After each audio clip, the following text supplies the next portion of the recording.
Ladies and gentlemen, we're at the point in the offseason where George Pickens not showing up to a football camp in Pittsburgh is news. And guess what? Hey, George, you shouldn't have showed up. I don't care about them kids in Pittsburgh. If they not Dallas kids, I don't care about them. All right. I don't mean that. Like, I love all the kids. He a Cowboy now. His Pittsburgh obligations are done. Over. Finished. It's over. In all seriousness, y'all, offensive training camp battles, the most important to me.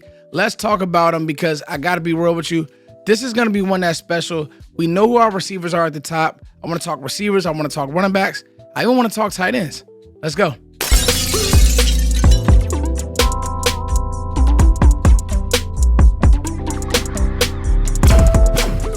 Yo, what's going on, guys? It's your boy Footster King as always. Thank you all for liking, sharing, and subscribing. I got 5 offensive battles that I think really do shape this roster. Now, we have to remember, this is a new coaching staff. So where guys would have been just slated in at certain positions, that's no longer the case. I'll give you an example. Ezekiel Elliott was signed around this time last year. He was slated in as the starter at running back. Yes, there were, times where maybe Deuce Vaughn, maybe this. No, Zeke was going to get the majority of the running back 1 reps, and I think that was an issue. I don't think there was a real battle. It was like, hey, let's just go sign Zeke because we know he can do certain things in protection, but that's no way to go at it, right? With a new staff, with new culture being built, I think the Cowboys are attacking this the right way. The receiver room is set. There is a battle within the receiver room, but at the top of that room, it's set. The running back room, there may be some shuffling depending on how the offseason depends to shape out, but some of these battles are real battles, especially because if Brian Schottenheimer is who he says he is, the best man needs to win. Let's get into 5 training camp battles that I think really do shape this offense. It's not always about the top. It's about the middle and the bottom of your roster, both offensively and defensively. I think that's how you make a great team. Number 1, Jonathan Mingo versus Jaylen Tolbert. It's one of the low-hanging fruit type battles, but I think it really does have implications on this 53-man roster. Here's the deal. I think that both do make the team unless Ryan Flanoy just takes a major jump. Trayshawn Holden is just amazing. But I think both make the team. But deployment matters. Brian Schottenheimer wants to run the ball. Does that favor Jonathan Mingo? Brian Schottenheimer is familiar with Jaylen Tolbert, and Jaylen Tolbert, his numbers say that he is at best going to be a career 3. So now he's in his role. Does that favor Jaylen Tolbert? We'll just have to wait and see, because when the pads come on, we'll see a little bit more when it comes to physicalness.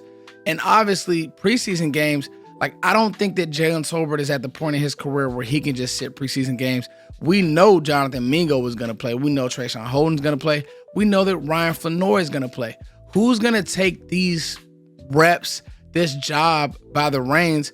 I'm not going to do what most content creators are going to do. I'm not going to play the fence. I'm going to go on record right here and now and say Jonathan Mingo, by the end of the year, will be receiver 3. I've made up my mind, and maybe not target 3, but receiver 3. I think target 3 will be Jake Ferguson, our tight end 1. I think that he will get those reps, especially in the seam, on play action. He's our best pass catching threat outside of CeeDee Lamb and George Pickens. But I think Mingo, and a lot of people have forgotten just who Mingo was at Ole Miss.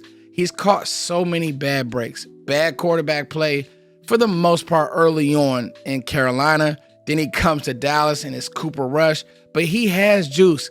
Mingo at Ole Miss was a true Ole Miss receiver. Has some of that A.J. Brown, some of that just Ole Miss big body, hard to get to the ground receiver vibe.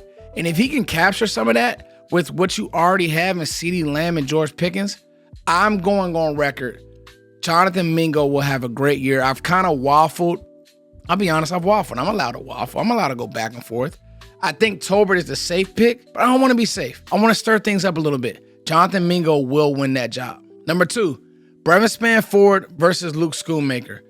I'm the Brevin Spann Ford president, so I'm 100% on board with Brevin Spann Ford winning this battle. And to me, just how Brian Schottenheimer has talked about Brevin Spann Ford, the way that he's, went out his way to say he's more than just a blocker. This guy has pass catching chops. I think that Brevin Spann Ford does win this battle. I think that Luke Schoomaker came into a situation where the fan base didn't really want him. I think he was drafted higher than what he was supposed to be. And his biggest cheerleader, his biggest advocate is no longer in the building. Mike McCarthy wanted Luke Schoomaker. Mike McCarthy saw the good in Luke Schoomaker. I don't think that Luke Schoomaker is a bad player. I just don't think that he has a niche. Like, I don't think he does anything special, and he's not built special. You could probably say that about Brevin Spann Ford, but the difference is he's a punishing blocker, and he's 6'5", 6'6", a true 6'5", 6'6". Brian Schottenheimer said this much. That's going to be one of my favorite battles to watch. Who's picking up the scheme the best, but then also who really helps you in the passing game, 12 personnel, kind of leaking to the flats, doing certain things. When you hear things like Brevin Spann Ford is unstoppable as a pass catcher, that's special. Number 3 and number 4 go hand in hand. Running back 1, running back 2. Who's going to win the starting job? Who's going to be the first running back off the bench? Who's going to get the bulk of the carries? I've seen running back by committees work. I've seen running back by committee be a disaster. The problem with running back by committee is it's hard to get a guy in rhythm. The good thing about running back by committee is you can kind of take advantage of matchups. You can keep guys fresh. And ultimately, Phil Maffa, Jaden Blue, Javonte Williams, Miles Sanders, it's a battle royale. Like early on, I'm thinking that it's Javonte Williams and he's the guy, albeit no pads. But then you start to hear things, and we're all starting to hear things, that Miles Sanders really came on late towards the end of OTAs and minicamp. And I believe that he did. He has juice. He has some of that burst.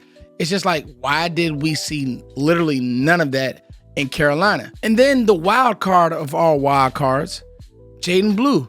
I just did content on how good of a pass catcher he is. If he can give you anything as a true runner, being physical, is he the future? And then Phil Maffa, the big bruiser, lumbering, lean on you type of back. Is that maybe what Brian Schottenheimer is looking for as he wants to lean on teams? It's going to be fun because I think that running back 1 and running back 2 are on this team. I know fans don't want to hear that. Go sign whatever running back of the month. That's what they want, but I just don't see the Cowboys doing it. I never saw them doing it. I didn't see Nick Chubb as an option. Obviously, Nick Chubb is no longer on the market, but I just want to see how this running back room develops, and I'm very excited to see it. And number 5, swing tackle. I think we've all been like, Tyler Guyton, he wasn't the answer. Terrence Steele took a step back. To me, it's that second part of that. Terrence Steele did not play good football. You can live with Tyler Guyton not playing good football in his rookie year. You cannot have another year of Terrence Steele playing the way that he played. So who is going to be the swing tackle if Terrence Steele isn't playing well, or if he gets hurt? Is it a Johnny Cornelius? Is it Awesome Richards?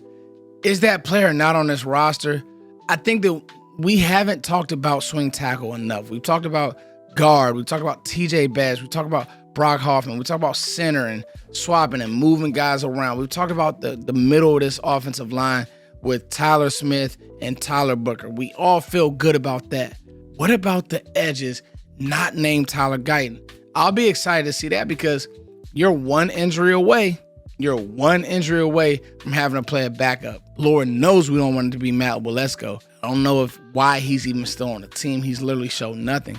But that's why these battles matter. That's why these are certain things that I'm going to be watching for, not the low-hanging fruit, but I'm going to be watching for the battles of again, the middle to the bottom of your roster. How do those guys look? How do those guys play? As always, guys, thank you guys for liking, sharing, subscribing. It's your boy, Fuster King. I hope that this video kind of made you guys think just a little bit outside the box as far as battle-wise, position group-wise. How does this roster come together? I'll be doing the defensive side of the ball next week. I also got a bunch more content for you all. Some cool videos, some thought-provoking videos. So you guys stay with me through not the dead period, but the deep dive period. It's your boy, Fuster King, as always. Thank you all for liking, sharing, subscribing. I love you all. We're on the road to 50K. Peace.